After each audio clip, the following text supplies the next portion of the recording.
Hi friends, இன்றைக்கி நம்ம அகநானூறு தொடர்பான செய்திகளை பற்றி பார்க்க போகிறோம். அகநானூறு தலைப்பில் ஆல்ரெடி ஒரு வீடியோ போட்டிருக்கேன் ஃப்ரெண்ட்ஸ், அதுவும் பாருங்கள், முக்கியமானது. இன்னும் எக்ஸாமுக்கு இன்னும் 12 நாட்கள் தான் இருக்குது. அதனால் நீங்கள் இந்த நான் போடுற வீடியோவில் பார்த்தீங்கன்னா உங்களுக்கு யூஸ்ஃபுல்லாக இருக்கும் ஃப்ரெண்ட்ஸ், படிச்சுக்கோங்க. பெருங்கடல் வேட்டத்து சிறுகுடி பரதவர் இருங்களி செருவின் உலாது செய்த என்ற பாடல் அம்மூவனார் என்பவர் பாடியிருக்கிறாரு. எந்த நூலில் பார்த்தீங்கன்னா அகநானூறு என்ற நூலில் பாடியிருக்கிறாரு. செரு என்பதன் பொருள் வயல், கொள்ளை என்பதன் பொருள் விலை, உமனர் என்பதன் பொருள் உப்பு வணிகர். இந்த கொஷின் அடிக்கடி எல்லா எக்ஸாம்லையும் கேட்டு தான் இருக்காங்க.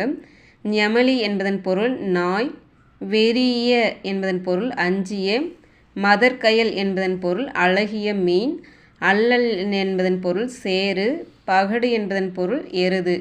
இந்த அல்லல், பகடு, ஞமலி இதெல்லாம் பொருத்துக்களை கேட்டிருக்காங்க. பெருங்கடல் என்பதன் இலக்கண குறிப்பு பார்த்திங்கன்னா பண்பு தொகை.